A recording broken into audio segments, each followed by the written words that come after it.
यजामहे सुगन्धिं पुष्टिवर्धनम् उर्वारुकमिव बन्धनान् मृत्योर्मुक्षीमामृतात्। ओम नमः शिवाय। हर हर महादेव। नमस्कार दोस्तों, आप सभी का शिव पुराण के इस सीरीज में बहुत बहुत स्वागत है। आज के इस वीडियो में हम सुनेंगे शिव पुराण के रुद्र संहिता के पार्वती खंड का 10वां अध्याय। आइए भोलेनाथ का ध्यान करते हुए पाठ को हम आरंभ करते हैं। जय शिव शंभु, जय भोलेनाथ। 10वां अध्याय। इस अध्याय में हम आज श्रवण करेंगे तारकासुर से परेशान देवताओं ने ब्रह्मा से इसके निवारण के लिए प्रार्थना की तथा ब्रह्मा की युक्ति के द्वारा इसका उपाय। सूत जी कहते हैं, इसके बाद नारद ने पार्वती के विवाह का प्रसंग एवं तारकासुर की उत्पत्ति के विषय में जानना चाहा। फिर ब्रह्मा जी ने तारकासुर की उग्र तपस्या और मनोवांछित वरदान की प्राप्ति तथा देवताओं पर असुर का पराक्रम के विषय में बतलाया।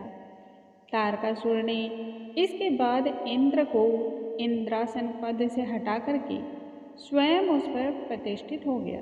इंद्र के आसन पर विराजमान होकर उसका उदंड और अधिक बढ़ गया। इतना ही नहीं, देवताओं के स्थान पर दैत्यों को उसने नियुक्त कर दिया। दैत्यों के उपद्रव से परेशान होकर के सभी देवता ब्रह्मा की शरण में आए। देवताओं ने ब्रह्मा को प्रणाम करके अपनी व्यथा कह सुनाई तथा उनसे इसके निवारण का उपाय पूछने लगे। उसके द्वारा सताए जाने के कारण हम सभी देवता उसके अधीन होकर के उसकी ही आज्ञा का अनुसरण करने लगे हैं। हमें भगवान विष्णु के चक्र से बहुत अधिक आशा थी, परंतु वह चक्र भी उस तारकासुर की गर्दन पर निष्प्रभावी हो गया है। तब ब्रह्मा जी बोले, मेरे आशीर्वाद से तारकासुर फल फूल रहा है, ऐसे में मेरे द्वारा ही उसका विनाश हो यह उचित नहीं है। शास्त्र भी यही कहता है, तुम्हारे कार्य के लिए शिव उपयुक्त है, परंतु किसी के कुछ किए बिना भी वह अपने आप ही नष्ट हो जाएगा। मेरे वरदान के द्वारा मैं शिव एवं विष्णु या अन्य कोई देवता उसे मार नहीं सकता है। यदि शिव का कोई पुत्र हो तब वह तारका का वध कर सकता है। इस संदर्भ में मैं एक उपाय बतलाता हूँ। पूर्व काल में दक्ष के यज्ञशाला में शिव पत्नी सती ने अपने शरीर का त्याग किया था, परंतु मेनका के गर्भ से पुनः उन्होंने जन्म लिया है। इसलिए ऐसा यत्न करो कि शिव का वीर्य पार्वती में स्थापित हो जाए, क्योंकि उनके वीर्य को रखने का सामर्थ्य सिर्फ पार्वती में है, दूसरी किसी अन्य स्त्री में नहीं। इसके लिए शिव जो समाधि में लीन है, उन्हें समाधि से ध्यान हटाकर पार्वती को अपनी अर्धांगिनी के रूप में स्वीकार करना होगा। प्रतिदिन पार्वती शिव की सेवा करती है, फिर भी अद्वितीय सुंदरता को देखकर शिव अपने ध्यान से तनिक भी विचलित नहीं हुए हैं। अतः तुम्हें ऐसा यत्न करना है जिससे शिव पार्वती विवाह के बंधन में बंध जाएं। मैं राक्षस तारकासुर के घर जाकर के उसे उसकी हठ धर्मिता से हटाने का प्रयत्न करूँगा।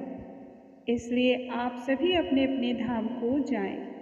ब्रह्मा अर्थात कि मैं तारकासुर के पास गया और कहने लगा, तुम हमारे स्वर्ग पर शासन कर रहे हो, जिसमें सभी तेजों का सार समाहित है।